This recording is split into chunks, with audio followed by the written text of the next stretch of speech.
Major funding for KPBS Evening Edition has been made possible in part by Bill Howe Family of Companies, providing San Diego with plumbing, heating and air, restoration, flood and remodeling services for over 40 years. Call 1-800-BILL-HOWE or visit billhowe.com. And by the Conrad Prebys Foundation, Darlene Marcos Shiley, and by the following.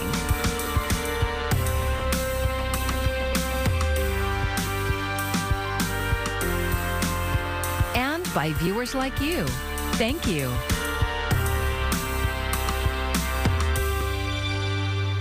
Just a little over 2 weeks until the November midterm elections. Thank you for joining us. I'm Maya Trabulsi. The official deadline for registering to vote is just hours away. Outreach to young voters is especially aggressive on college campuses. KPBS education reporter MG Perez has more on that and the latest on the countdown to Election Day. She is a powerful Democratic voice from New York who came to UC Irvine Sunday to reach students and support local candidates and democracy. Alexandria Ocasio-Cortez, in her own words about the January 6th insurrection. There is no person that seeks to prevent the peaceful transition of power in the United States of America that can also call themselves a patriot. A very long answer to a complicated question. On the campus of UC San Diego this afternoon, San Diego Superior Court candidate Rebecca Cantor was one of several local candidates bringing their campaign message straight to a town hall meeting with students. The overwhelming majority of students are not registered to vote, and that's something we're trying to change here. Daniel Soria is a UCSD sophomore studying political science and international affairs. He's also a student government leader working to educate more of his classmates. We're trying to bridge the gap between student political initiatives and those addressed by our politicians here in the greater San Diego area. We're also trying to make sure that UCSD students know who's running for office in the districts they live in. Before you can vote, you have to be registered, and the clock has just about run out on that. Today is the official deadline to register to vote in the November election, but it is not the last opportunity. Thank you for voting. Have a good day. Ballots are being dropped off and last-minute registrations are being taken here at the San Diego County Registrar of Voters office. Starting Saturday, you can still register conditionally and vote provisionally at any county voting center. Provisional voting means that your ballot goes inside an envelope, and once we verify your registration and verify that you didn't vote elsewhere in the state, then we will count that ballot. Dora Crockett has been registered to vote since she was 17 years old. She has a stern message for those who have still not registered. I say shame on you. Get out and register to vote. We need your vote to make a change. Our democracy is being challenged, and we need you to get out and vote. Turn out for Katie Porter! Tough words for a tough election season. MG Perez, KPBS News. And the early voting turnout numbers are surging. According to data from Edison Research and Catalyst, almost 7.3 million ballots have been cast. That's in 39 states. Florida has the highest number of ballots cast with more than 1 million. California and Georgia are each reporting more than 800,000 votes so far. And in Pennsylvania, more than 500,000 ballots have been cast. California voters will decide on November 8th if they want to give Governor Gavin Newsom a second term or to give a shot to Republican State Senator Brian Dahle. KPBS reporter Kitty Alvarado has highlights from the candidates' one and only debate last night. Newsom started off with making a case for Proposition 1, the ballot measure to enshrine abortion rights in the state constitution. The case on Prop 1 is crystal clear, and the contrast with my opponent couldn't be more crystal clear. He does not support reproductive freedom, does not support reproductive choice, regardless of rape, regardless of incest. Dahle focused on how Californians are struggling with the high cost of living. I'm a farmer. I'm in tune with the climate every day, and it is changing, no doubt about it. But the policies that he's put forth aren't actually doing anything to help the climate. He is driving up the cost of gasoline and electricity. By the way, Californians pay 70% higher electricity rates than they do across the nation. UC San Diego political science professor Thad Kauser says that exchange showed Dolly being effective by bringing up issues California voters care about. Senator Brian Dolly did an excellent job of focusing on the main meat and potato issues, right, that are concerning Californians now: the high cost of gas, the inflation, the increase in homelessness. He was really focused on those issues, not bringing in the wider culture war issues. And he did this time and time again. But Newsom came back with his own punches, saying that at every turn, he opposed funding for everything from homelessness to mental health treatment and never has a solution.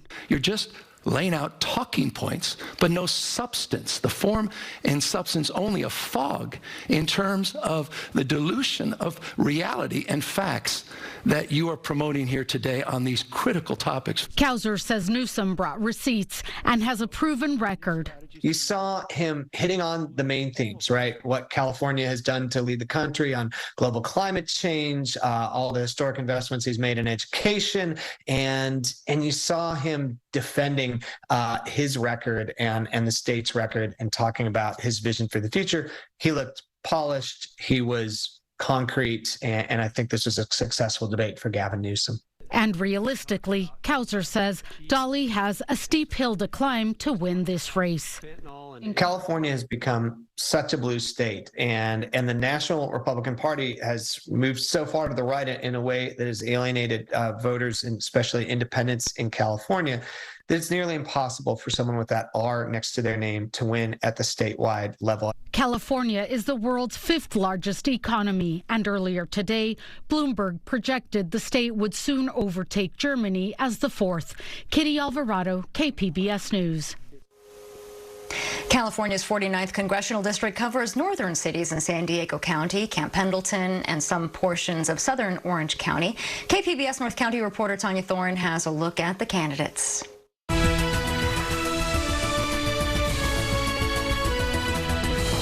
Incumbent Mike Levin is a Democrat seeking re-election for a 3rd term. Levin's background is in environmental law and energy regulatory compliance.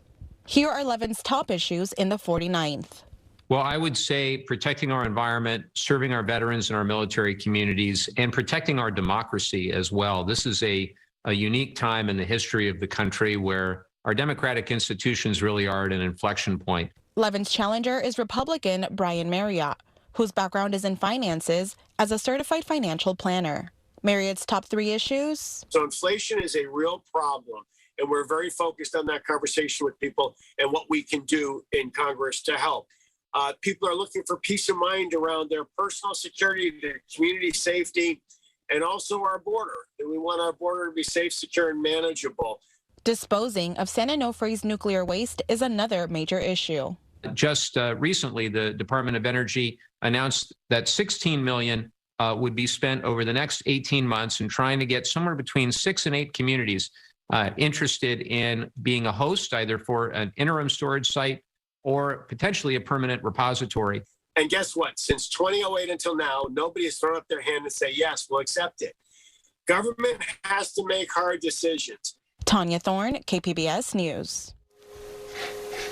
And for more on the election, you can check out the KPBS Voter Hub, and that is where you'll find explainers of the key races and an in-depth ballot guide tailored to your district. You can get there by clicking the Voter Hub link on the KPBS homepage. They were historic runs. 3 San Diego sports teams in the playoffs at the same time brought fans to a frenzy over the past few weeks. Even though none of them went all the way, KPBS reporter Jacob Ayer spoke to fans who are looking on the bright side. Jarvis is 2-1. Bouncing ball to third. Machado goes to second for 1. Connor with the first. There's 2. What a ride it's been as a sports fan in San Diego. The Padres, Wave FC, and San Diego Loyal all were in playoff runs at the same time. And on Sunday, those stories came to a close without a championship. Even with the losses, local baseball and soccer fans say there's a lot to be happy about. I was born in 2000, so I've literally never seen anything like this. And to be in the ballpark with, it felt like 45,000 versions of myself, just going nuts and jumping off the wall. And pop fly, Right field, Segura's out, Castellanos on. The Padres were eliminated in Game 5 of the National League Championship Series against the Philadelphia Phillies, and Wave FC lost a close 2-1 semifinal match against the Portland Thorns. It's been a while since I've had a sports team that I was so excited about.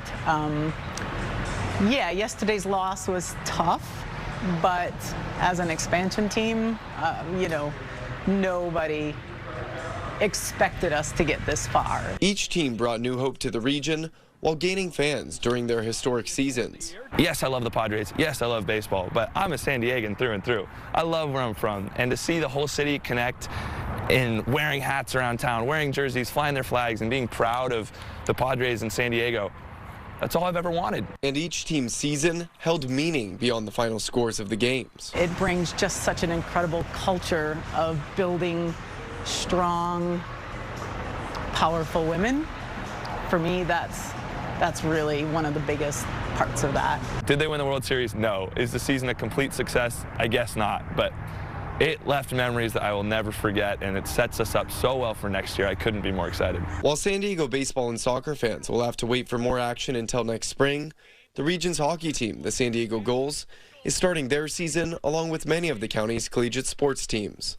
Jacob Ayer, KPBS News.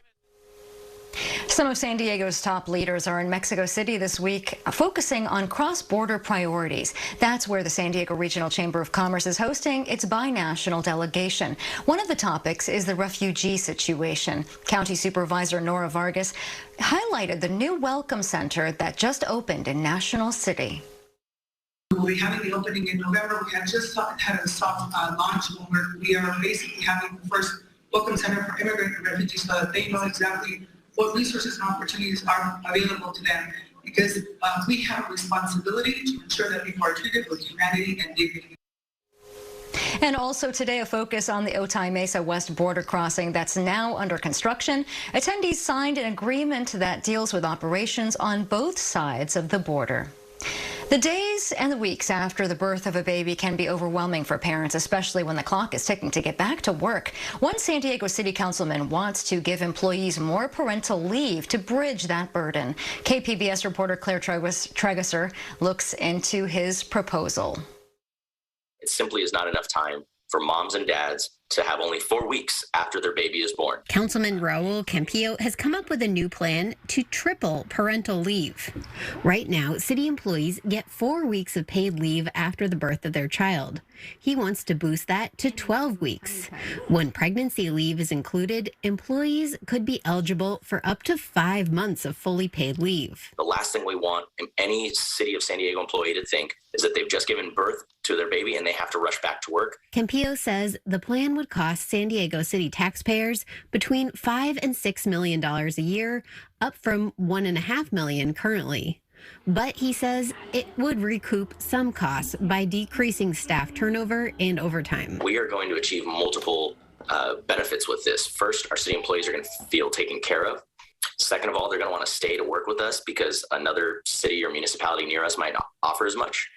And third, I want to see good health outcomes for our city employees and their newborn children. The vast majority of workers in California get no fully paid parental leave.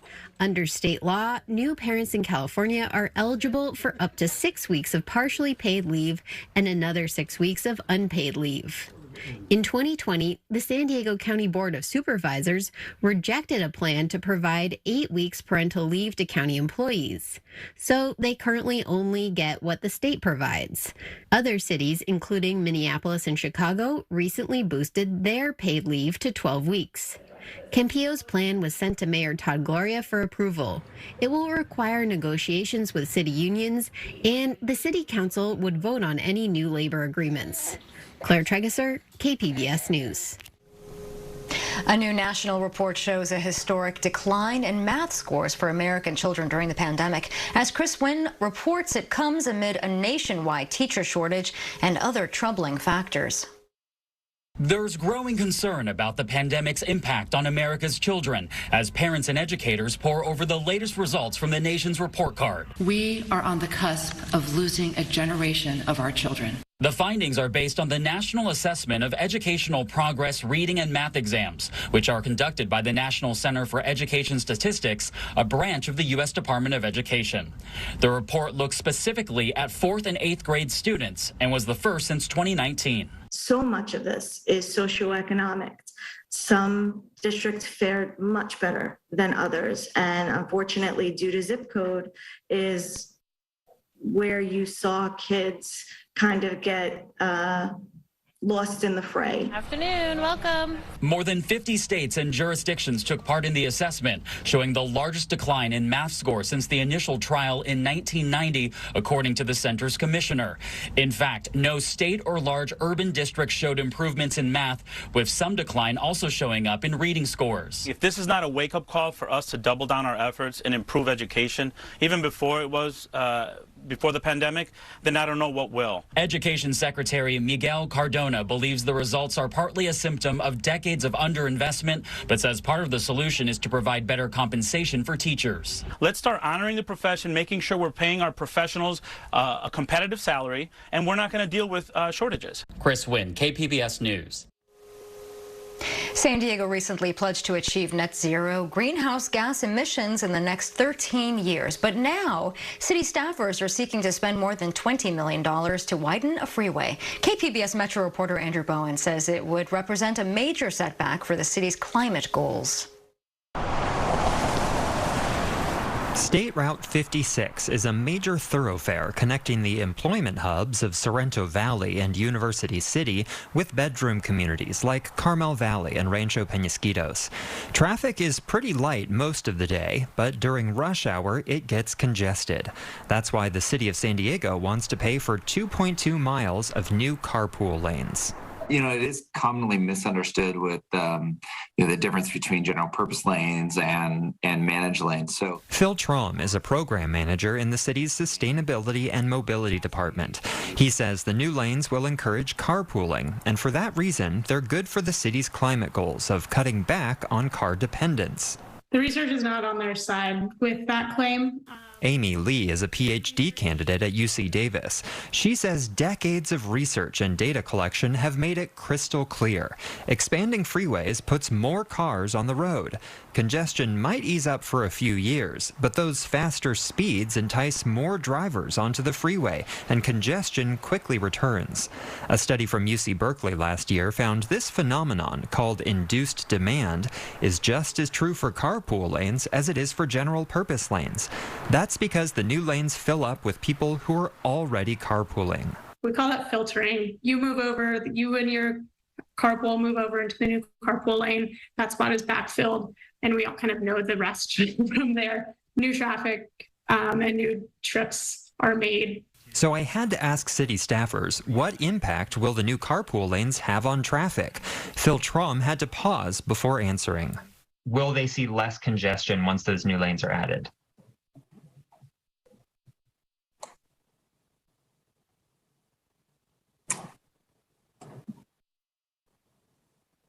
Hard to say.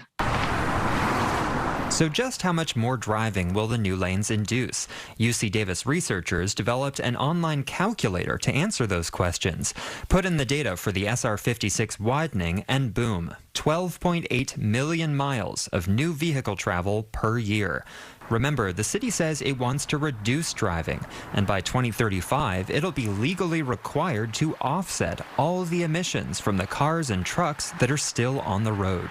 And with that, we'll take the vote. So, Vice Chair LaCava. I vote yes. On October 12th, the City Council committee voted unanimously to advance the widening project to the full City Council. It'll cost the city $22.5 million, and city staffers suggested any cost overruns would be absorbed by the State Transportation Department. Here's Councilmember Joe LaCava. And is the 22.5, is that the total cost of the project, or is Caltrans kicking in some money on this? Caltrans is also contributing. The city's contribution is capped at the 22.5. Okay. I like the word capped. that's always a good thing. But this is not necessarily true. The state would oversee construction, but they told KPBS the state will not be contributing any money. And during high inflation, the risk of cost overruns is very real. We do have contingency built into the $22 million to cover some increase. If it went above and beyond that, we would go back to the city and ask the city if they were willing to contribute more. If they were unable to contribute more, we would reduce the scope of the project. Is this going to relieve congestion by 17 seconds? Is it going to be 2 minutes? Karina Contreras is a policy advocate for the nonprofit Climate Action Campaign. She says the city is not being honest with the public about what these new HOV lanes will actually do for traffic or the environment. Because I think when we start asking those questions and we don't get answers to them, it really is telling about how we're deciding to use this money, this public money. The full city council could vote on the widening of SR 56 as soon as November 1st. Andrew Bowen, KPBS News.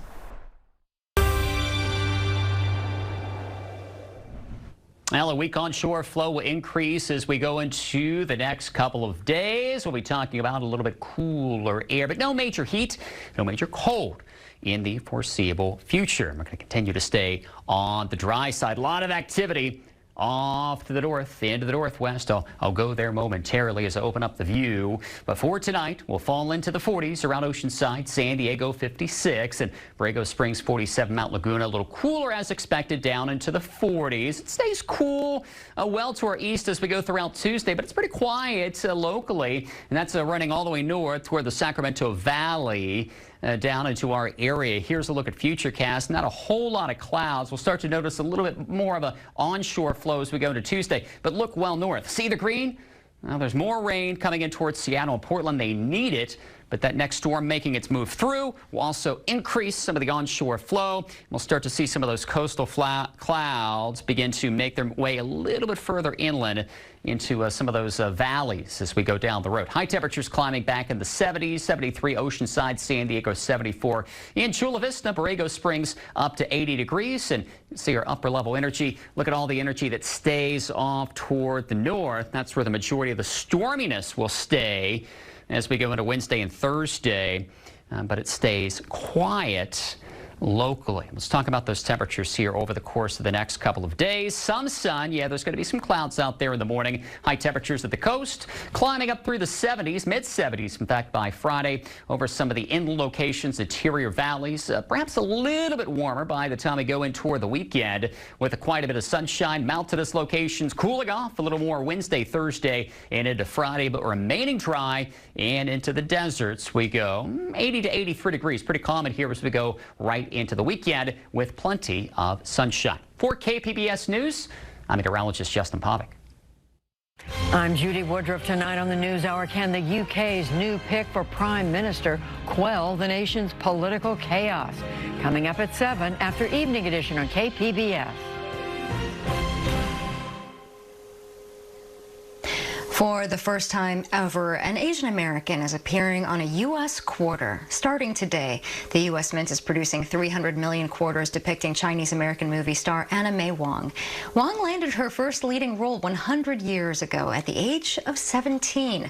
The pioneering actor went on to be the first Asian American woman to receive a star on the Hollywood Walk of Fame.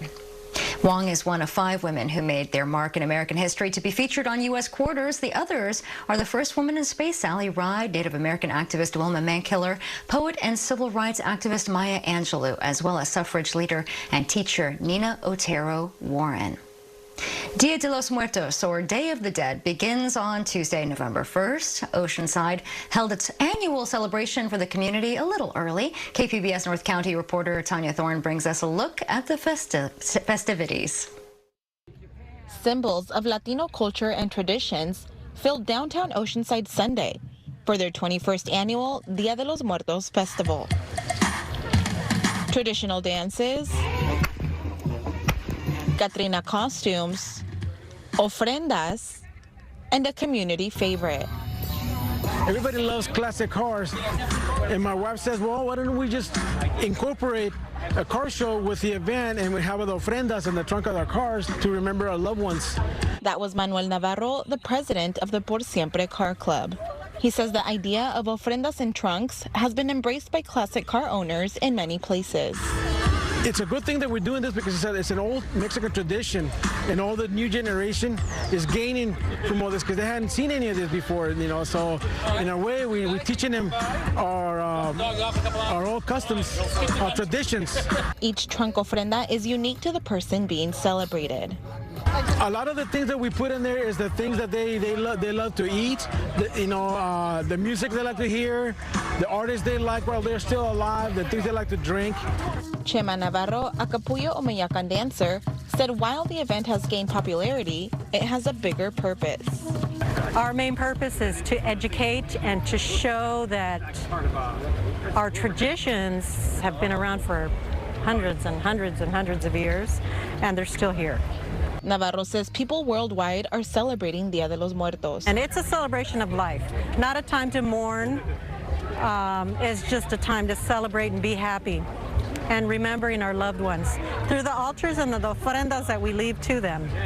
Day of the Dead is traditionally celebrated on November 1st and 2nd, but some regions include celebrations on October 31st through November 6th. Tanya Thorne, KPBS News. And here is a look at what we're working on for tomorrow in the KPBS newsroom. 2 weeks out from Election Day, NPR's Morning Edition profiles some of the swing districts that will help determine which party gains control of Congress. And KPBS Midday Edition will focus on Prop 28 and whether California voters will choose to invest more money into arts and music education in public schools. And you can find tonight's stories on our website, kpbs.org. Thanks for joining us. I'm Maya Trabulsi. Good night. Major funding for KPBS Evening Edition has been made possible in part by Bill Howe Family of Companies, providing San Diego with plumbing, heating and air, restoration, flood and remodeling services for over 40 years. Call 1-800-BILL-HOWE or visit billhowe.com. And by the Conrad Prebys Foundation, Darlene Marco Shiley, and by the following.